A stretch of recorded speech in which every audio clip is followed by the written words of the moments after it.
Yeah, I love that song. I recognize that band. Thank you, buddy. Hey, so here we are. We're at Sticky Paw Studios again, and I think it's been 2 weeks now, number 6, and I have had a blast. This has been quite the journey right now, bringing in my friends, bringing in people that inspire me.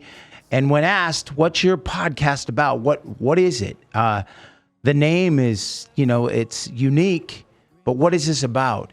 And this is just a reminder to you out there that you are the hero of your own story, that we're all given these unique gifts, and there's a call to action that we tend to refuse most of the time. And then when we take action, that's when it gets exciting. It's that call to adventure. And I'm hoping that each one of my guests, along with my boy behind the controls, running everything, the voice, producer Chase, sitting back there. Yeah. He and I can actually do something that helps inspire you all. So my guest today is actually a close personal friend. We go way, way back, and I'm really excited to have him. And I say that a lot because I am excited. This is a new adventure for me. I'm doing something out of the norm for me. I like to talk. I like to share my experiences. You're I like the to tell stories. inspirational one, man. Thank you, brother. You should be interviewing yourself. I appreciate that. But this guy right here, I want to introduce him. My name is Bryan Hopkins, and this is a Hero's Journey podcast. And we know each other so well that he's jumping in before I could even introduce you, man. It's Steven Staats. We call him the Staatser. I love you, dude. Love you, brother. Thanks for being here. Thanks for having me, man. This is exciting. Yeah, we go way back to a little crap hole apartment in Van Nuys back in 1990, right? In that era. I thought about this. I thought about that on the drive over here. We met, and it was crazy because I was a recording artist, but I had never performed before. I had watched my dad, my brother, my uncle, and my cousin all sit around and play. You're doing TV shows and and stuff. I was an actor and things like that, but I was not in the music business. And you were. And we lived in the same apartment building, and the LA riots happened. Yes. We were on whole era. Yeah, we were on top of the building, sitting there and talking. Remember, that's when we would do an annual disaster party, because every year there was something in LA, like floods, slides. We lived right at the flood fires, area. Yeah. Riots. And so every year we ended up kind of just having, by default, a party because there was some kind of curfew or something we had to be inside from. So, of course, we made the best of it and hung out on the roof of the apartment building. Exactly. Were we like throwing water balloons? Something. I don't know. I wasn't. You were. No, you weren't involved. Our two lives were a little different when I met you. I think you were, and I'm going to tell you guys at home, because this guy's journey is insane. Before you lived there, you went to college. Yeah. Well, actually, I was going to college. I was finishing college during that experience, which is hard to imagine nowadays, because I remember the entire complex was on acid except for you and I. Like, everyone did. So we had to entertain people. I remember going like, woo, and just entertaining people all day long, because I was the only one available to do that. But somehow I, sleeping 2 hours a night and going crazy and parties every night, and somehow I graduated college somewhere in there. I have no idea how. What college was it? So it was California Lutheran University. Okay. So I had first gone to Texas, University of North Texas in Denton, and studied. My whole point early on was being a business major and a music theory minor, because I knew music theory wouldn't do great as a degree, but I just wanted the knowledge. Right. And so I'm one of those rare exceptions that early on I kind of knew what I wanted to do as a teenager. I'm like, as soon as I started playing guitar at 12 or 13, I knew I wanted to be a guitar player, but I also knew I loved business and liked the idea of starting my own business. So I literally went to college for it. And then ultimately that's what I did and moved to Los Angeles for. That's awesome. See, it was hard to keep up with you back then. I knew you were going to school, but most people in the area that we lived in, it wasn't a bad area, but it wasn't the best area. Yeah, it was pretty bad. It's come up. I think it was us and like Motley Crue that lived in that neighborhood back in the day. For real. Yeah, even when they had money, Nikki Sixx like still had a house in Van Nuys, like a mansion right there. Yeah, right around the corner. Yeah, our apartment complex wasn't quite as nice as Nikki Sixx's mansion, I'm sure. But the thing was, the manager of the building or the manager of whoever was in charge put bars only on your apartment. Yeah, we were really bad. Because it was to keep you in so that way you could collect the rent and make sure. Yeah, to this day, there's an Early Dawn song called Wish, and there's a line in there, the bars aren't there to keep you out, they're there to keep me in. And it's a direct reference to that. I didn't know that. Yeah, because we were always, we had parties. There was like 8 of us officially living in this 2-bedroom, and we couldn't afford beds, so we just went to floor every night, and that's how we referred to it. And we just kind of just lay down and go to bed. But then there were always like 10 other people that lived there that none of us knew, or we thought the other people did, but turns out they were just, living. I mean, we don't even know who they were. And so we were throwing parties all the time. We were lighting fires. We had a trash wall because we were too lazy to throw out our trash every week. So we just threw it on the wall and burned it once a week. And then one time it got a little out of control and went up into the walls, and they had to call the fire department. But anyway, we just ran. Yeah, we'd run out, Yeah. run away when the cops and the manager showed up. Don't do this at home. Don't do this. But this was my point, that I wanted to show the beginning to the end, because this guy right here. I mean, I'm still running. How many homes do you own now? I maybe like 10 properties or so at the moment. See, but I've bought. That's because I'm a real estate investor on some level, so I've bought and sold a lot of stuff. See, I needed the karma's come back to me, just so you know. Oh, it has. I had a place in Florida, and they wrecked it, and I was like, okay, well, that's karma. A little karma coming back to me. Damn it. Did they draw art on the walls like you guys did? No, they did worse. Apparently there was feces on the wall. I never thought to do that. I draw the line at fine art. I can't believe you had a line. But anyway, so here's the thing. Now I'm going to flash forward because we're going to go back and forth. Yeah. But I want you guys out there to know that we called him the Staats. I mean, Staatser you're still Staatser. Yeah. But you're now Old Man Liver as well. You called yourself that back then. Okay, it was a character. So I'll tell you the story behind that. So in Hollywood, of course, when you're in pop and rock bands and stuff, you start getting ageism issues when you turn 30. Right. So that started to tick me off to the point where I was like, well, screw it. I'm going to do a side project for my main band, Early Dawn, and I'm going to call it Old Man Liver and put old in the name and say, screw you.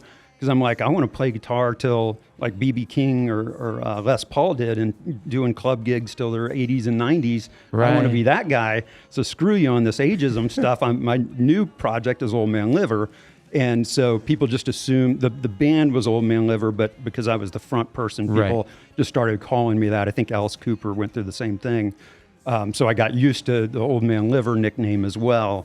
And Elvis Monroe, I get called Elvis. Yeah, it's no joke. Right? Oh no, I believe it. Yeah. So it makes sense. It's a normal deduction, but now it's gone from just being a music project to we have our own whiskey, we have a hot sauce. I have a book. I've got Old Man Liver music online. The book, by the way, is actually the worst self-help book you can possibly read. But if you want to, it's actually it's called What My Dad Taught Me. It's actually the opposite of what my dad actually taught me, but it's pretty amusing, at least in my opinion.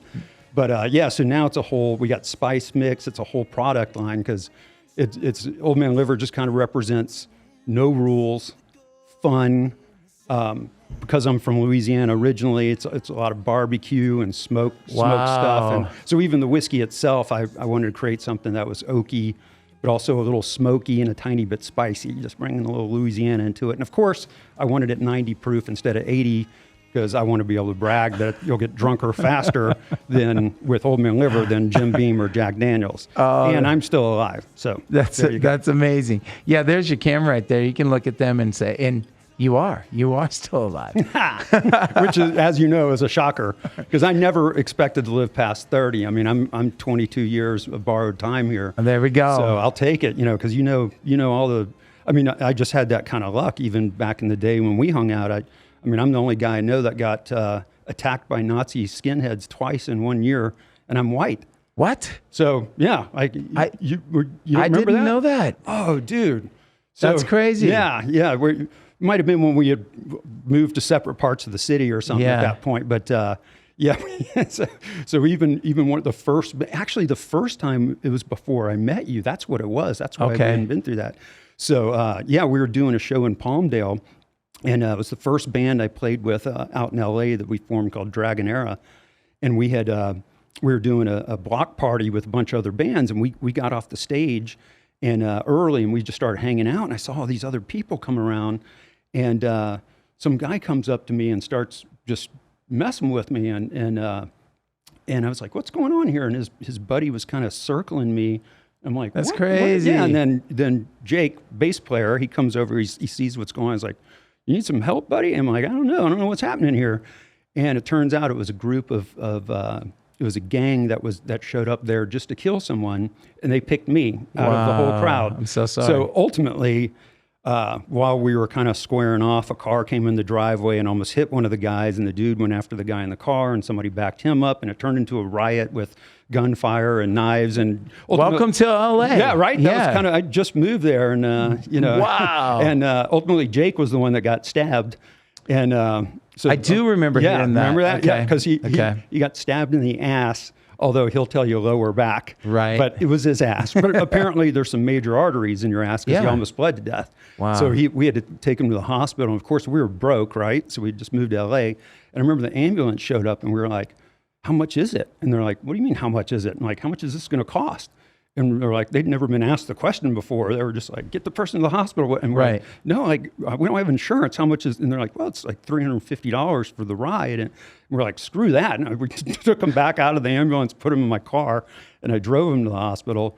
And of course, it never helps when you have a whole rock band there in the emergency room, because they're, the singer's like hitting on the nurses, and while Jake is passing out, almost dying.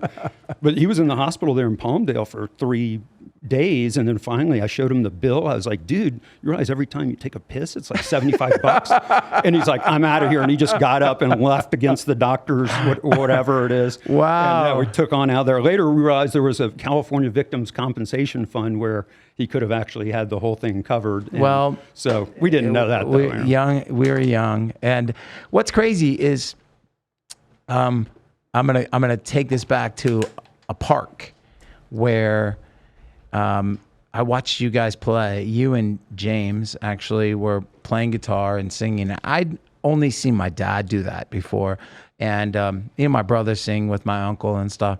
But watching guys, that were my age doing this, it was impressive, and it was something I wanted to do. I was in a studio. I was getting to record with Alan Savory and Mars Azar, and they did. Work with some you Sleep I Cry already recorded at that time. Exactly. But you didn't have a band. I didn't have a band. Yeah. It was all we were, it was being produced, and we were in a big studio. Like I said, I was sharing the studio with Eazy-E, for 2 weeks or so, awesome. and which was really crazy. But then I met you guys, and you gave me an opportunity, and that was my very first time. Oh no! I just remember I heard your music, and I was like, "Wow, he's got a great voice." Thanks, and man. then you've always had a lot of charisma, so it just made sense. And I was like, man, I was talking to my roommate Wes at the time, going, "It seems like Bryan and I should be doing some music together." And he's like, "You guys would rock it," and sure enough, we did. We did, yeah. and that started it off. Yeah. And Early Dawn was we named the band after my cousin. That's her name. Right. And for those of you out there who don't know, I'm actually Native American Indian, Lakota Sioux.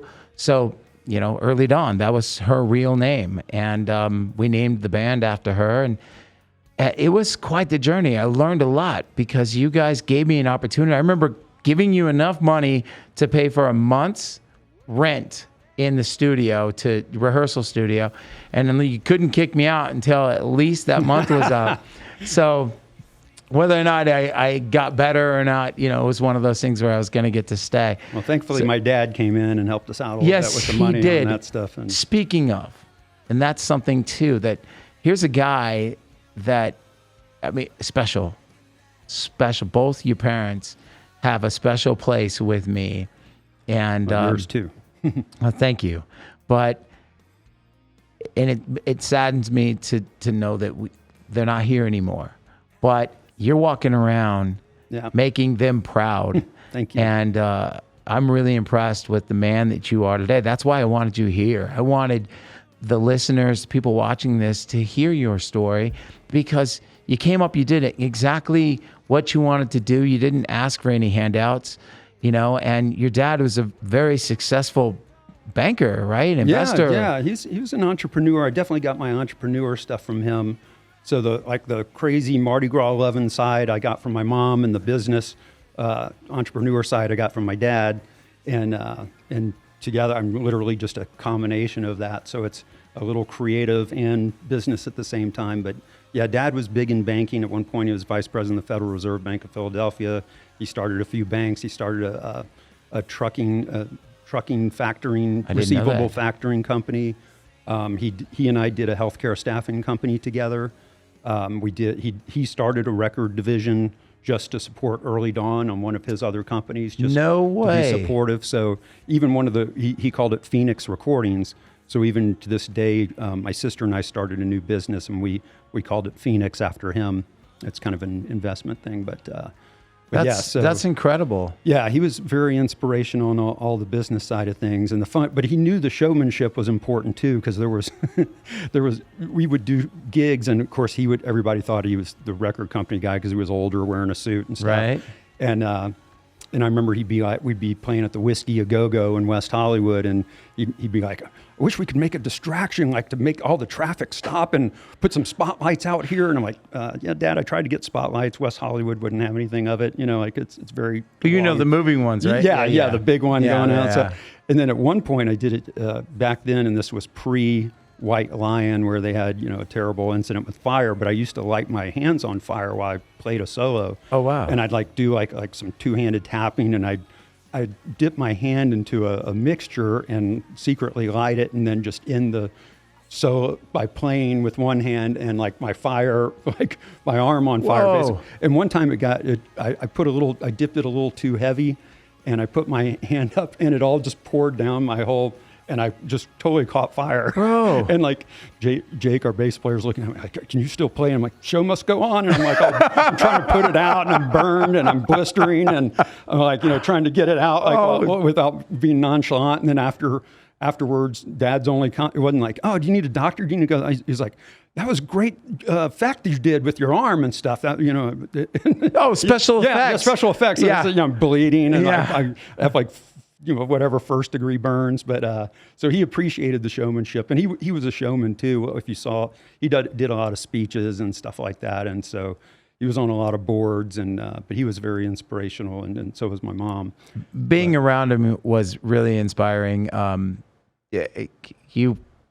remember writing him a letter, and you told me. That was super sweet, because I found that not too long ago when we were going through my parents' stuff, and we had to clean up the house, which of course is already very hard. But to see that back then you knew each other, and you appreciate, even a young kid, you appreciated them enough to write a sincere note, was just so thoughtful. So I retroactively thank you. I love that guy. Bryan's awesome. But the thing was, I knew what he was doing for us back then, and what he did for me.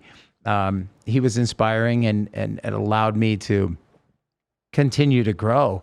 And we went in different directions. I'm in Elvis Monroe. You still have EARLYDAWN. It's been ongoing because of you. Went through a few singers now. Yeah. But you're getting back together and doing a show. July 16th, we're going to all play a breast cancer benefit that we started in Los Angeles called Breast Fest. Exactly. And I've played one of those with you. And so is your brother. Yes. And my brother Cody, who you've done a lot with and for. For those of you out there, you don't know, my brother is going through a lot, but my brother's a fighter, and the doctors had given him a timeline, and he surpassed that timeline, and he just refuses to believe. And I think that it's love that's keeping my brother alive and keeping him. He's an inspiration in his own right. Yeah. I'm like, man, I to get diagnosed and to just keep going. I'm like, at this point, just you're gonna outlive me for sure. Yeah. But yeah, he's a sweet, dear person, and we actually got into marijuana cultivation business. We started one in Oregon together, Cody and another friend of ours, Jim Douglas, and I. And Rest in peace, right? Jimmy. Yeah. That was a hard loss. I'm sorry, man. You've been through a lot in the last 5-6 years. Yeah, 6 years. In the last 6 years, I lost my wife, my dad, my mom, my dog, my cousin, and one of my best friends in life since I was 4 years old. So it's been a rough run. And for a couple of years in there, I didn't want to be alive, but my kids kept me alive. Right. And it was one of those weird things where you'd go to bed and, now they've proven like the broken heart syndrome is a real thing, but I knew I could have chosen to not wake up. I would have never killed myself on purpose or anything, right. but there was death, and it's hard to describe now, but there was times where I knew I had to purposely wake up for the kids.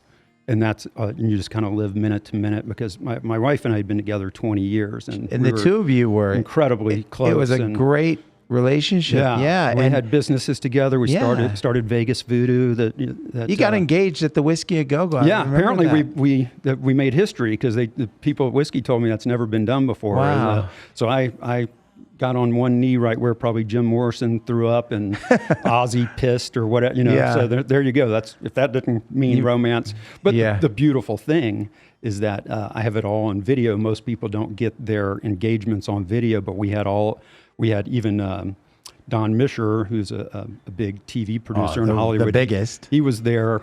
He's done everything, Emmys and Grammys and Oscars and blah, blah, blah. Olympics. And my engagement, apparently, right? because he was there videotaping, and it was amazing. And so we were very close, and it was very sudden. It was just a heart attack in the middle of the night, and unexpected. It was like a heart arrhythmia that was undetected or undiagnosed. I was going to say, is it something that... Yeah, and I mean, and there was no way we would have known, and they say it's just the symptoms are like having a cold. So she just felt like she had a cold and just went to bed early that night, but it wasn't anything unusual, and that's why it was just a complete shock to my life.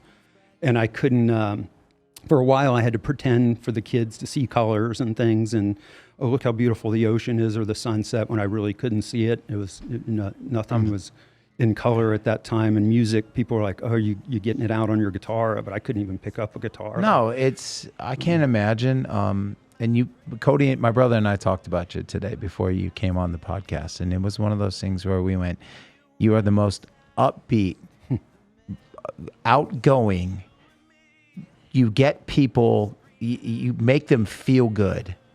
And to know that you've been through all of this in a short period of time.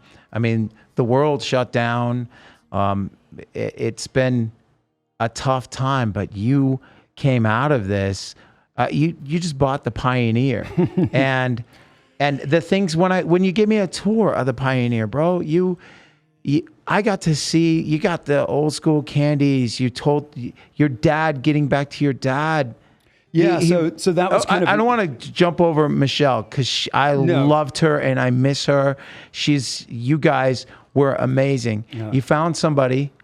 No, she's a part of me forever. Exactly. And the kids will carry on. And the last Early Dawn song I wrote was called Someday, and I wrote it during COVID, and we're going to play it as a new song in July. Oh, wow. And it's about the kids moving on, because I won't be here at some point either. And it's called, Someday You'll Learn to Move Along Without Me There Day to Day, and even just going to college and that kind of thing. And I want them to know they're loved, and I'm, always with them, just like their mom is. Sorry. No, dude. Jeez. Love you, brother. Love you too, man. Oh, all right. Sorry. No, sorry about that. Don't be sorry. Well, my liver's back. Yeah, I know. Damn headphones. You're good. Yeah, so here's the thing. I'm gonna turn the corner here real quick. Your father, it inspired me. I after hearing this conversation, you were showing me some children's books out at the Pioneer. Yeah.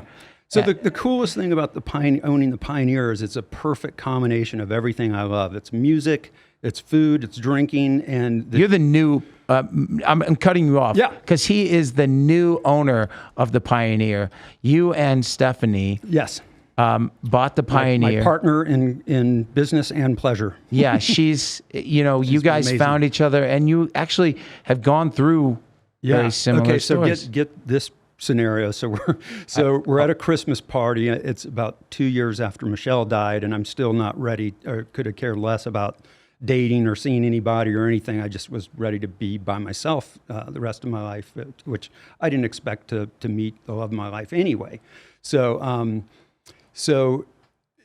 we're at a Christmas party, and we had one mutual friend that for some reason thought it was a good idea to set us up, but only tell one person and not the other.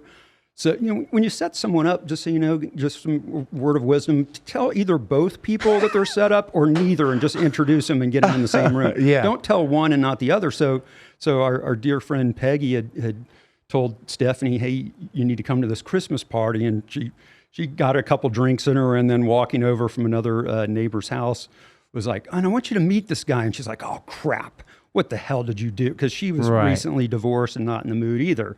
So she's like, oh my God, so she's pissed at her friend and everything. And I come in and get to meet her, and I start talking to her, and I'm hitting it off, and we're talking Joe Satriani and Steve Vai. I'm like, you know who all these guitar players are from back? And that's awesome. I'm like, I dig this chick. And I was like really into her. I'm like, oh crap, she's going to think I'm hitting on her. So I purposely walked away and talked to other people, which in retrospect is pretty rude if you're being set up. I didn't know. Yeah. so I was trying not to be that guy. And then I didn't realize I was supposed to be that guy. So ultimately we just said, hey, we had a great time and good to see you. Like, whatever, here's our number, but don't call. We're not into anything serious. But then of course we started, spending time together and enjoying it. And at a certain point we had to admit that we enjoyed spending time together and it was okay. And then eventually, things worked out amazing, and she moved in, and we've got like a whole Brady Bunch. I love it. Going. And from the outside looking in, being your friend, I couldn't wait for the day. Because remember, you met her at an Elvis Monroe show at the M Hotel in Las Vegas. I did on a date. Yeah. Like we were opening for Lifehouse, and you brought her out, and you were like, "Oh, this is kind of awkward. I don't know, like if I should bring her, because it's like a first date or something." Yeah. It was. We had kind of been dating, but then we still kept it whatever. And I went on a long 2-month vacation with my kids because it was just an opportunity I had to just cross the country with them. And then I came back, and I didn't know. She's like, I said, yeah. So when are we going to get together again? And she's like, well, Friday I have a concert I have to go to. And I said, well, it's not Lifehouse, is it? And she's like, what? And I said, well, I'm going to that show because a buddy of mine is playing with him in his band Elvis Monroe. And she's like, oh, and I didn't know at the time if she was going to have a date or something. I was like, hey, I might see you there. And then ultimately she was just going with a friend who backed out anyway. And so we ended up going together. Well, there you go. So it was great. And then soon after that, we just gave up trying to fight, like that. We liked each other. We expected it, and we wanted it to happen. We wanted to see you happy again, being your friends. All of us wanted to see that shine in your eye and that spark again, because you know that Michelle would be like, hey, come on, I need you. I need you to move on. I need you to be happy. And that gives you comfort when you know what someone would want. Exactly. She was that kind of person. Yeah. And we talked about it, thank God. We would say, if anything ever happened, just so you know, I'd want you to go on and be happy. And of course, I always thought I was the one giving her motivation, that it was going to be me. Okay. Anybody that's met us, of course. I'm going to be the one falling off a balcony or whatever, at some God knows whatever. So that was the weird thing. And thank God. And we always said we loved each other every time we said goodbye or got off the phone. And thank God we didn't do anything different that night. And so I got to tell her I love her as the last thing, which was important. She knew that though, bro. Yeah. No, I appreciate that, because it's true. And I am happy again. And now our dear friend Jim Douglas, who passed away, I'm the one trying to comfort his wife, because they were there for Michelle and I so closely, and I can help her in ways that and give her some insight that other people possibly can't.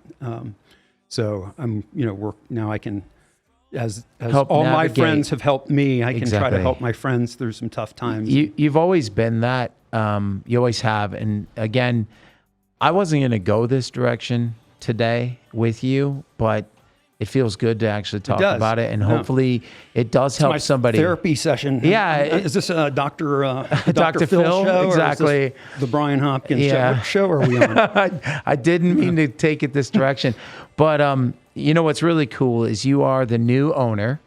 It's been January, was it, that you got it? September. Okay. So, yeah. So Of the Pioneer. And I cut you off because we were talking about, what the Pioneer is to you. And you've been catching some flack. Like people who know that I know you are like, the new owner? Well, they need blah, blah, blah, blah, blah, blah. Yeah. And I'm like, please, you don't understand. Yeah. So I haven't even had to, it's a great opportunity to tell the story. So when the whole transaction of the Pioneer, as you can imagine, if you've ever been to the Pioneer Saloon in Goodsprings, it is an insanely amazing property that it really is. People love it. It's everyone's friend. So everyone feels like it's their own bar, which is great.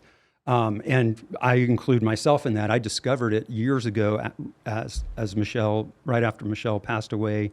I was driving around with the kids and we were actually looking at some property in Sandy Valley, and I stumbled upon it, and I was like, oh, this is the place I've heard about. And we went in, I'm like, this is a really cool vibe, and it's cool.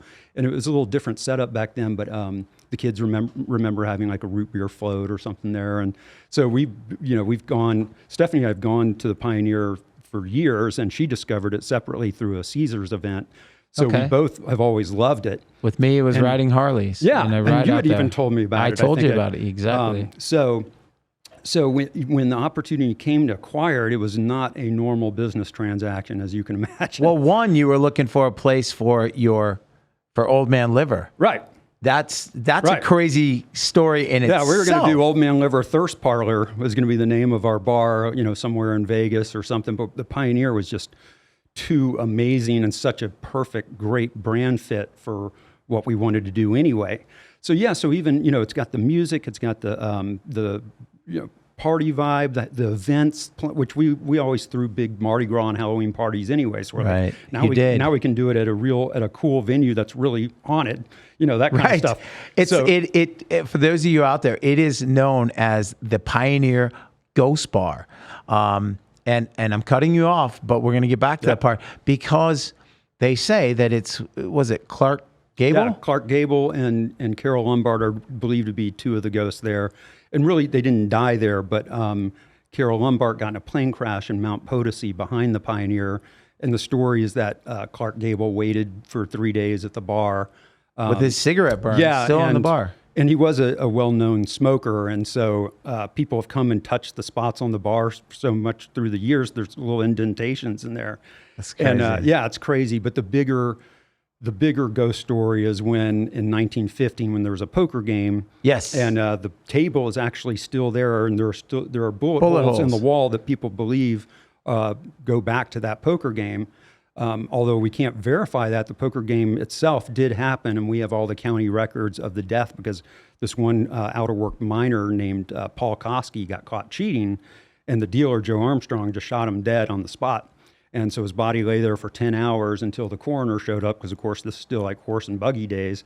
So a lot of people think that Paul Koski is one of the ghosts. And there have been a few incidents through the years that, if there's a place that's going to be haunted, it's the Pioneer Saloon. It's such been a 109 cool place. years. Yeah, right. It's the oldest bar in all of the Las Vegas area in southern Nevada, and the oldest continually running small business in Clark County. And actually, when we opened, there wasn't even, we predate the county, which is going to let me get into, some of my bitching. Yeah. So, so the county, people come out and like, oh, it's got to be like the Wild West out here. And it's like, well, we're actually part of Clark County, which is, we're regulated just like the casinos on the Strip are. And so it's, and what happens is when you have a business transaction, the county and the previous owners did not have a good relationship. And so they used our business transaction as a means to come down on us, kind of like a sins of the father type deal. Wow. So some of the flack we get, one of the things is like, oh, you closed all the entrances except the one to the general store. And it's like, we didn't close it. Clark County said, if you are a bar and you can't have 7 entrances of people coming in and out, you can't watch the alcohol coming in, you can't watch it going out, we will take your business license away if you do not switch to one entrance and exit.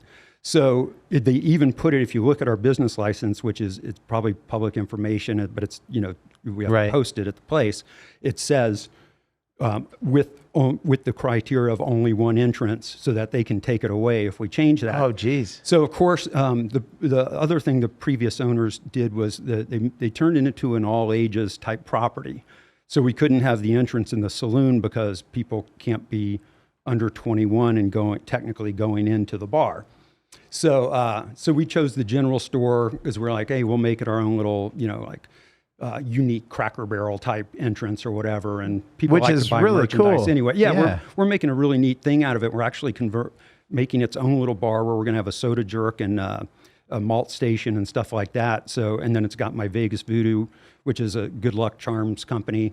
That's already in there, nostalgic candy, and then we'll get in. I'll mention my dad's thing since you brought it up. Yeah. But so like people will bag on us. We're like, wait, we have no choice in this stuff. And then another thing that was completely out of our control was we totally planned on coming in and just being real quiet and not changing the menu or doing anything. Same cook, same people, same menu. And then we were just like, oh, in time we'll change and we're going to build a new, better kitchen in part of the parking lot that won't mess up any of the cool nostalgic thing that people love about the main footprint. And the day before we took over, the county comes in and permanently red tags our kitchen. So basically, no kitchen. You're opening up, and then they let everybody know, "Hey, new owners, come check out the place." Yeah, so I remember it. Yeah, remember that? You even got the email. Yeah, yeah. So busy. Yeah. And so the one thing that the previous owners did, that the Pioneer originally was just a bar, but the previous owners brought in good food, which is awesome.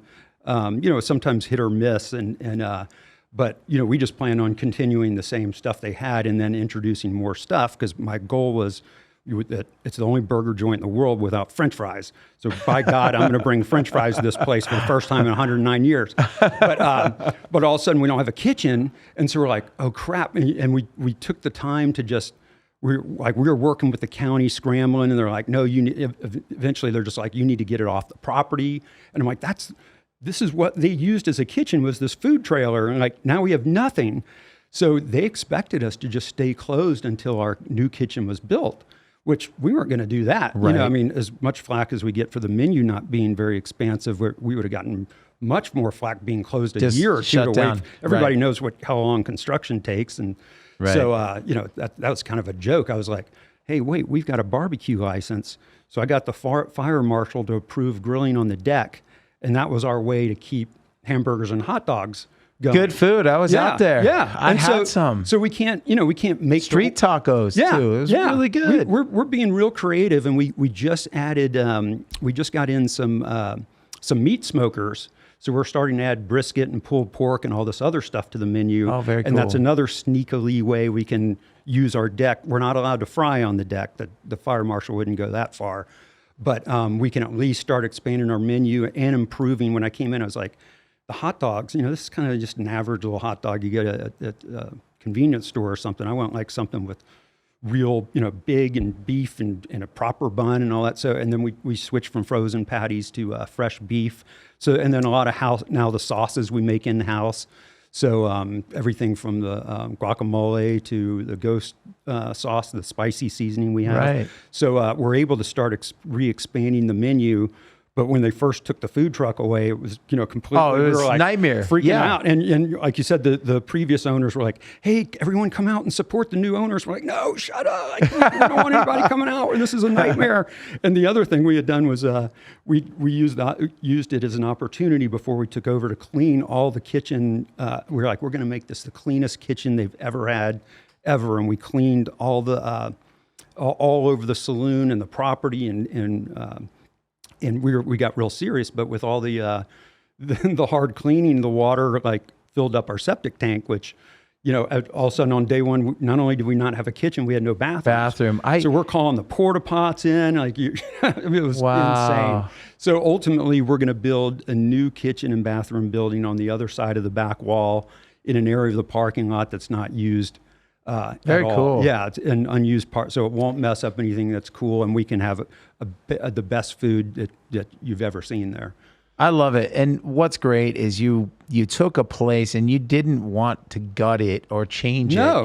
it. It's The last thing you want to do is change it's the coolest Pioneer. vibe. But like producer Chase back there, the voice, he was just saying you're back there. It was your first. You got a chance to play out there. Is that correct? Yeah. So when I was first like starting to sing when I was like 18 or so, one of my dad's friends was playing out there, and he's like, "Oh, your son has to come sing with me." So like one of my first gigs singing stuff that wasn't classical was singing old Johnny Cash songs out at the Pioneer Saloon like 5 years ago. That is Isn't that awesome? so cool. I saw you light up when he said, "Wait a minute, you own the Pioneer?" And I thought Chase was going to give you a handful of like, "How come it doesn't have?" or whatever, but you're doing a great job thank in you. transition. Thank you. And I had the Ghost Burger. I was on the Randy Couture ride with him, and the Ghost Burger was awesome. Yeah, And- yeah. The food, what we've got, and these extra smoked meats, which totally fits in our vibe too, is going to be a game changer. But then, really, the real game changer is when the new kitchen's built. But the other thing, in the meantime, of course, we've been facing supply chain issues and inflation and worker shortages. And so imagine, right now we're basically 11 a.m. to 8 p.m. and staying open later on the weekends. But we would love to open up at 7 a.m. and stay open till like midnight every day. But there's a lot of people have heard that there's a giant worker shortage across Right. the U.S., but that's actually much more accentuated in the restaurant industry, and particularly exponentially problematic in Goodsprings, which is a town of 200 people. 200 people, and you own a house. You own a house. Yeah, so we bought a town. house. Yeah, I And then bought a got house down the street because I love Goodsprings, and the people there are amazing. And I knew I loved the Pioneer, but I didn't know I'd fall in love with Goodsprings. So, in fact, I'm pretty sure at one of the Old Man Liver whiskey rallies, we declared Goodsprings its own country, and they elected me president. So it's possible I don't even have to listen to the county at this point, but I need to check with my attorneys on that. So here's what's cool. To hear you talk about Old Man Liver, and you had said, "I'm going to start a whiskey." And to know that you have a book, and you asked me today, who do you want on the podcast? Do you want Steven Staats, your buddy, or do you want Old Man Liver? Who's also your buddy, just the crazier side of Staatser. Exactly. And I was like, like Old Man Liver, bring them both. It's a piece of me. It for sure certainly is. It's just now that side of me is branded. So as I've always liked to party and have a good time. And Right. We've thrown great parties and all that stuff. Oh, you always do. So that's part of who I am, just as much as the business side of stuff. But that's when I don't have to get my favorite days out at the Pioneer when I just get to be Old Man Liver. And I love that you're taking pictures with everyone and drink drinking with the customers and. So tell them about this. Okay. So this label, here's a funny thing is everyone thinks the label's really cool because it's got this gold foil and it's, the silhouette of the cowboy. So this all came about with me taking a selfie in a robe, holding my guitar, wearing my cowboy hat in my backyard. And then I ran it through a little free silhouette app. Okay, there we go. Yeah. And then we sent it to our marketing team who's based out of San Antonio, Texas. And they came up with this amazing label. But then we were working out of our attorneys are in Virginia who handle the federal approval for stuff. Right. And they were reading through my description, and we were laughing because the attorney had to call us up and go, "Stephen, the federal, I forgot what TTB or whatever the board is. They're like, they're not going to approve you saying, orgasmic isn't a flavor. They're not accepting that." And I was like, "It is to me." So they let some of it stay on the label. I mean, first of all, I don't know why the federal government has to tell me what's on my label, but they left some of it. So it's, part of it, like I make a comment of it's a little spicy and not too sweet, like all great sex. They let me keep that on the label, but they wouldn't let me call it orgasmic. So that's kind of nutty. But really, it's I got the flavor I wanted, and I just said I'm going to make something that I like because I'm a whiskey drinker, right? And I like a lot of the nice like Blantons and Woodfords and stuff like that. But so I wanted it to be a flavor that I liked, and I'm like, if someone else likes it, that's going to be even better. And it turns out we're getting a ton of repurchases online. And right now it's only available Florida, California, and then in Nevada, it's exclusive at Pioneer Saloon. We haven't opened it up to anyone else yet. But you can't order it online? You can order it online. Okay. To most states, there's a few that don't allow online home orders, but most of them do. Okay, so where would they go? Oldmanliver.com. Thanks for the plug. Oldmanliver.com. Producer Chase will make sure that's on there as well. But the way I kind of approach all these things when we get into new stuff, like the habanero hot sauce, we call it Old Man Liver Hot as Fuck sauce. And we have it on every table at the Pioneer, and we actually make it in-house. It takes us 2 weeks to ferment it with garlic and habanero peppers and all this stuff. So people love it, and they'll buy cases of it to take home, or I don't know how they get on the plane or whatever, but it's everything's doing really well. So Stephanie and I keep challenging each other to come up with new products that fit the brand. That's what I love, and that's why I have you here, because I had to point out, like in Pulp Fiction, we went from the end to the beginning to we're all over the damn place in like the movie, but you, the young version of you. I still see that in you, and that you just push the boundaries. It's you see something, it's a challenge. An example of that we can both relate to is we were always trying to play the clubs in LA, trying to get signed by the A&R people and all that kind of stuff, because that's what you did back then. And at a certain point, and both of us have since had real record deals. I know you had a thing with Sony, and I had a thing with Warner Brothers, one of their divisions. But ultimately, my business side had to talk to my creative side and go, hey, man, like, why are you out there trying to get signed? Why don't you start a record company and sign yourself? Because business stuff just comes easy to me. It's a lot harder to try to get, become famous in a band than it is to start a business. So that's what I did. That's when with John Miller and Ennio, we started Artist Addiction Records, and that's still around. We specialize in TV and movie soundtracks, like we did the NCIS and the Saw movies, those horror movies from back in the day, and it's it's done well on its own. And now you don't really need a record company because you can just release your own stuff. And correct. But that was kind of my attitude. I'm like, why did it take me this long to think to figure out a bypass of just having someone accidentally stumble upon you to see you and sign you? I'm like, you create your own business, and then you don't have to worry about it. But here's the thing: you work really hard. You own, I don't know how many businesses. You invest in all these different things, but you're hands on. Yeah. You're there. You are you can see you go to the Pioneer and put in the work. Yeah, because the truth is I have a very high success rate when it's businesses that I control and I'm involved. I'm about 50-50 when I invest in friends or friends of friends businesses, like a restaurant in Hollywood or a bar in Hollywood or this or that. So from now on, I'm trying to just do stuff that I have control over, and if something needs fixing or I can step in and fix it. Right.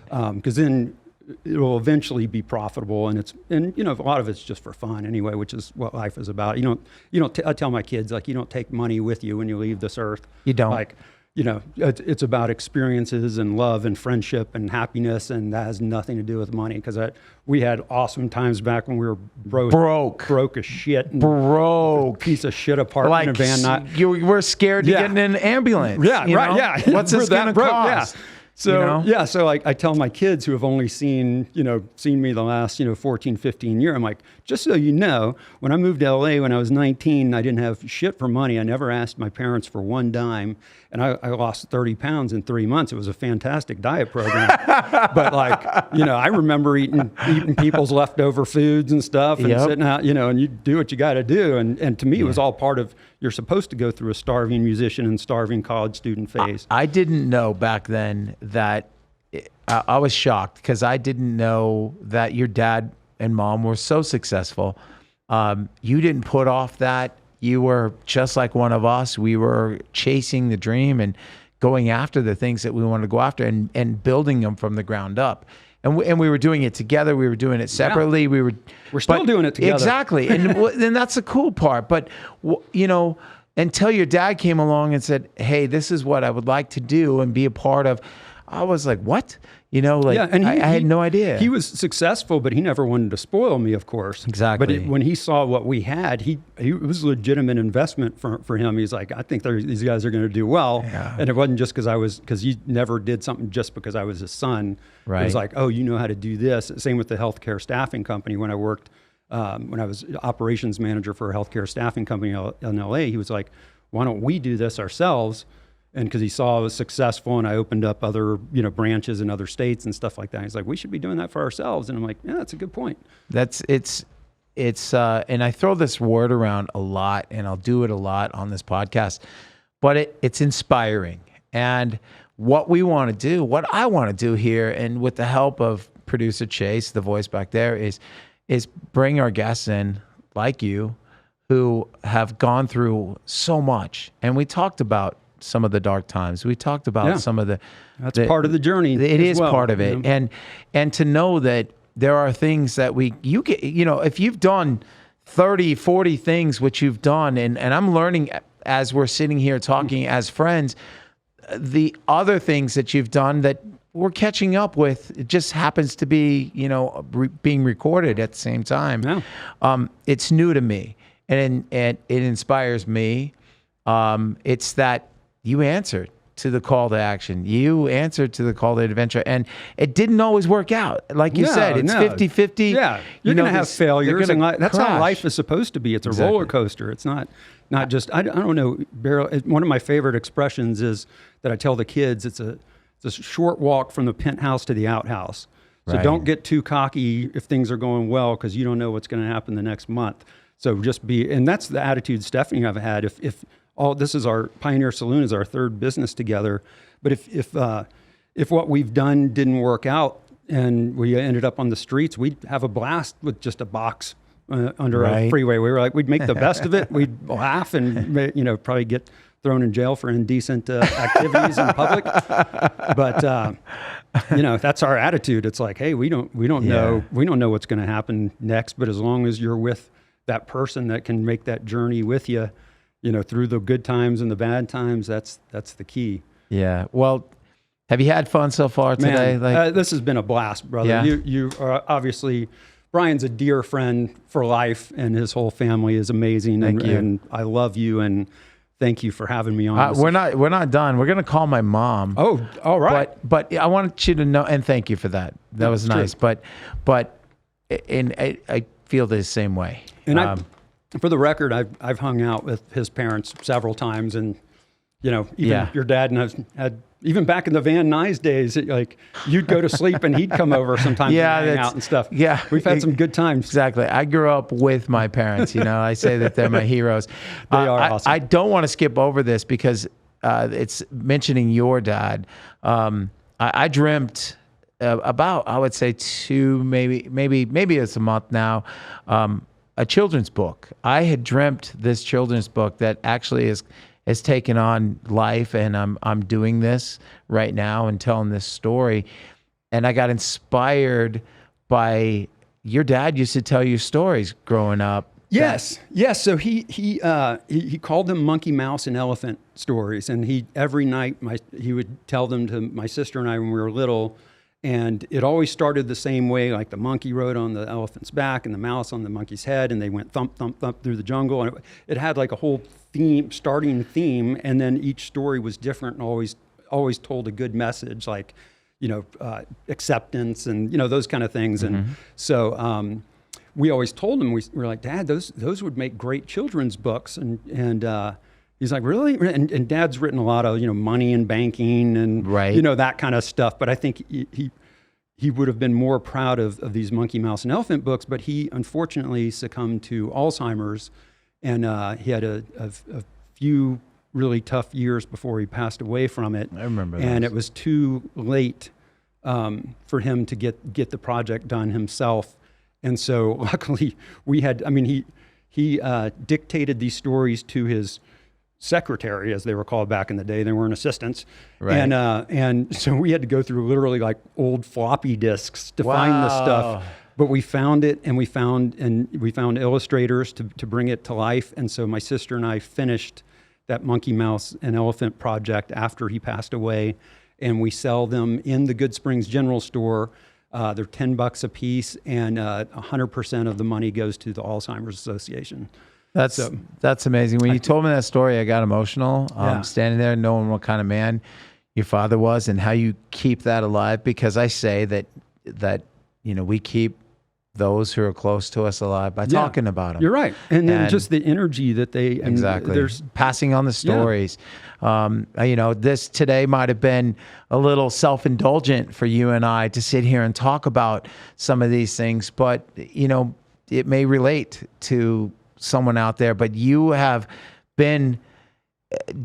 done some really great things, and you continue to do great things, and I watch you do them out at the Pioneer. When I pop out there. Mom and Dad would love the Pioneer. We talk about that all the time, and my sister, who's a smaller investor in the Pioneer with us, we've walked around like Dad would have loved. He was a country music guy, and we have a lot of country bands. Yeah, and he would have loved the vibe, the people dancing to the music, and the food and the energy, and so would my mom. Like they would have just gotten a huge kick out of the place, and to see, of course, our stuff, our businesses in the general store and things like that, and people enjoying themselves, and that would mean a lot to them. And the music thing is one thing we have been able to step up right away, because that was something I was like, hey, I'm a guitar player. And all the bands were like, oh, we got a musician that owns the place now. Right. And so I wanted everyone to get paid properly. And that's... so now I think like this Memorial Day weekend, the last one we had, bands, we had like 6 bands playing Friday through Monday, and everyone was having a great time. And to me, that's something immediately in effect I could have, but we want to improve the staging and stuff like that too in time. You have an understanding and a love for the musician, which is great. But before we wrap up, you just re-released all the old stuff on Early Dawn on iTunes, Spotify. Yeah, including some unreleased demos that Bryan and I did together back in the day. Oh, wow. I would definitely, if you can check out the YouTube, the website's earlydawnmusic.com, and from there you can get to the YouTube channel. But it's got some of our old songs and pictures on there, so that's kind of fun. It was like going back in time and all this stuff. I was digging through. I found a cassette with us, and it was like 3 songs. Yeah, our first demo. Yeah, and all the new book. Yes. And what was the other I one? don't remember the other one, but we did. That was my first time recording with a band, and that was fun. Since it's, as on this podcast, you will listen to a lot more of my stories and things like that. But I wanted to hear a lot about, what you were doing. And like I said, I throw around inspiring a lot, but you I am inspired me as well. So I appreciate that, bud. bud. I appreciate you. Before you guys get going, I do have earlydawnmusic.com pulled up here. Oh, yeah? Oh, there you go. Thanks for throwing us a bone there. We appreciate that. Yeah. Oh, wow. Yeah, looks like you got some photos of y'all doing your thing here. Oh, yeah. Yeah, all through the years. Yep. I don't think I'm in any of those, but well, you are on there. You just got to go a little deeper. Yeah. But it's in our July 16th show, which is a Saturday at 7 p.m. at the Pioneer Saloon. We are going to have not only Bryan, but both James Logan and Heather Misher Godsey, who are also singers. So it'll be like the whole history of Early Dawn all coming together in one day. Wow. And James is flying in from Atlanta, which, by the way, and James has been a successful actor for many years, but he had a tiny little role on the new Obi-Wan Kenobi series. What? Yeah, I just started watching that. Yeah, it's 2 seconds, and he one of the Inquisitor villains or whatever pushes him aside or whatever. But I was like, dude, you have a credit in a Star Wars, dude. Wow. And he was like, yeah, I got to hang out with Ewan McGregor and all. And I was like, I know you got all these, he was in all these big movies and the Hunger Games, and he's got his own movies directing called Undying coming out in a few months or whatever. But I was like, screw all that, dude. You were in a Star Wars, and no one can take that from you. What's that? The Cobra Kai? Yeah, he was a cop in Cobra Kai, which is hilarious. So, he's done a lot of stuff, a lot of stunt work. And he's a singer for Early Dawn as well. Yeah, yeah. But you'll recognize him from a lot of movies and TV shows and stuff like that. That is really cool. Yeah, he's hilarious. He's his own character. Yeah. Oh my gosh. I got to tell you a story, which is it's kind of funny. I was at NAMM. NAMM, for those of you listening, NAMM is a music. It's a place where it happens once a year in LA, and they do one in Nashville. But I always play the one in LA. It's actually coming up this weekend, but because of COVID and the way that things changed, they made it June. And we had no idea. They called us up and said, do you still want your spot? We would headline Saturday night on a big stage, and there's about 1,000 people that would come out and see us play for like 6 years in a row. And we weren't available to do it this year. But I remember pre-COVID, the last one we did, what was his name? It was a guy who booked our very first show as Early Dawn, and we were at the Iced Thai Cafe. Happening Harry, was it? Happening Harry. He walks up to me and he goes, "Man, you look familiar." And I'm like, "Hey, Happening Harry." I said, "You booked my very first show." I was standing on stage, and I remember it was like 1993 in January or something, and I was young.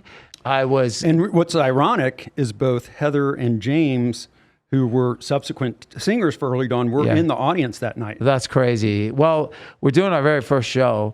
The place is packed. He remembers you guys would pack it in. Yeah. And I'm like, yeah.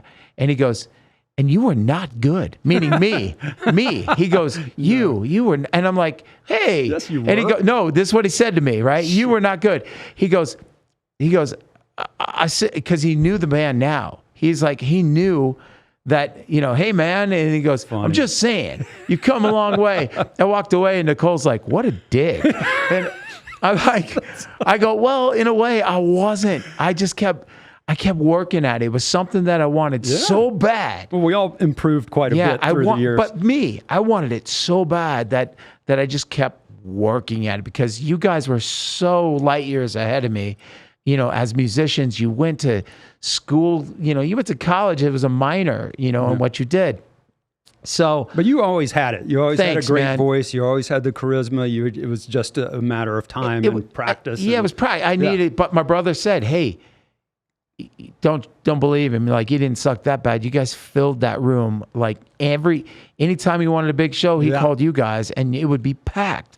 And I'm like, I don't know what it was. Well, what's another funny thing is later on we were playing this other venue called Scruffy O'Shea's in Marina Del Rey, and we had a packed house, and this was when Heather was singing, and we packed it in. We had celebrities. It was like a big show for us, and we were the headliner, but they kept pushing us back and farther into the evening, and finally, when we get up to play, we only got in like 3 songs, and they're like, "Oh, we need to. We're closing." You guys got, and like, "Hey, people paid good money for these tickets, and we packed the house, and all. We're not going. What are you talking about? We're playing a full set. We're not going to screw our fans and stuff." Right. And so they're like, "No, you're done. Like, we got to start closing up. We're done. We got pushed too late or whatever." And we're like, "No," and we just kept playing, and eventually the sound guy shut or tried to shut our stuff off, and it got to the point where Inyo, our drummer, got in. The sound guy came up and tried to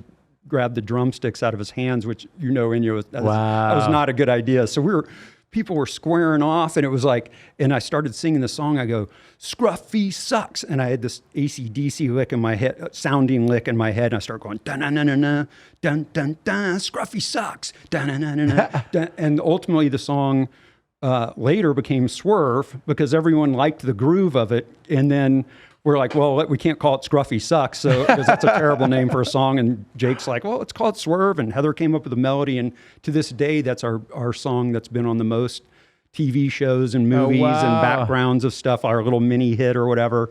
It all coming from a bad night. A moment. Yeah, a moment. Exactly. But what I realized was, like the next week when I saw people, like, coworkers will be like, "I heard your show was phenomenal the other night." And I was like, well, we played okay. It wasn't great.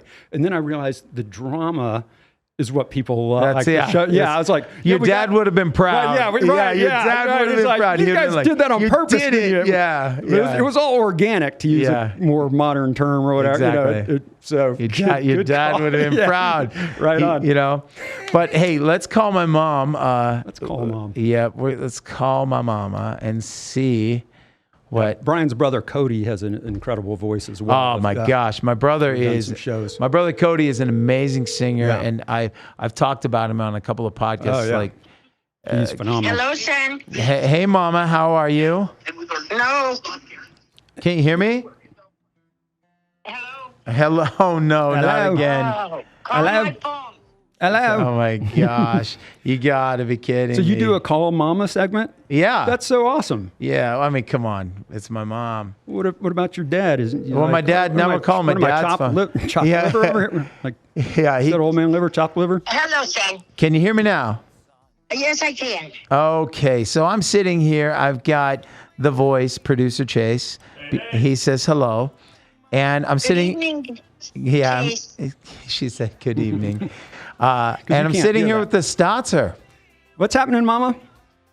Dr. Stott? No, Dr. Staatser. Yeah. yeah, Dr. Stotts is my dad. yeah. That's exactly. I didn't go that far in school.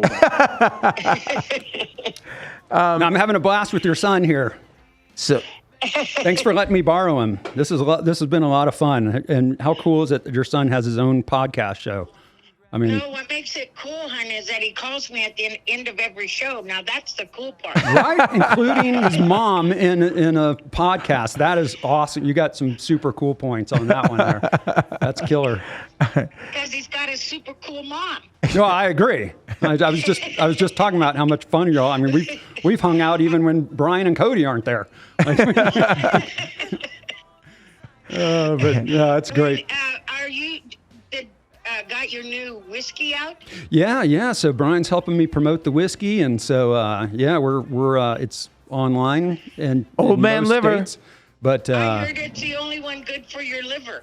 yeah, it actually helps your liver. Okay, so this is a funny thing. So I went to the, like you said, I've been working at the Pioneer Saloon almost Right. every day for like 9 months or whatever it's been. So of course I've been eating the food there, and hot dogs and hamburgers and that kind of thing. So I went to the doctor like to do some insurance checkup or whatever, and I'm like, oh crap, what are my numbers gonna? I haven't really had a salad in 9 months or whatever. Although we do have salads now, but the dude was like, hey, you had you're my first perfect score of the day on all your numbers. And I'm like, really? He's like, you must really watch your diet. And I'm like, yeah, I watch your, I didn't want to say I've been eating hot dogs and hamburgers for 9 months, but apparently changing to fresh beef or whatever we're doing is working. So the numbers were plug. shockingly good. Yeah.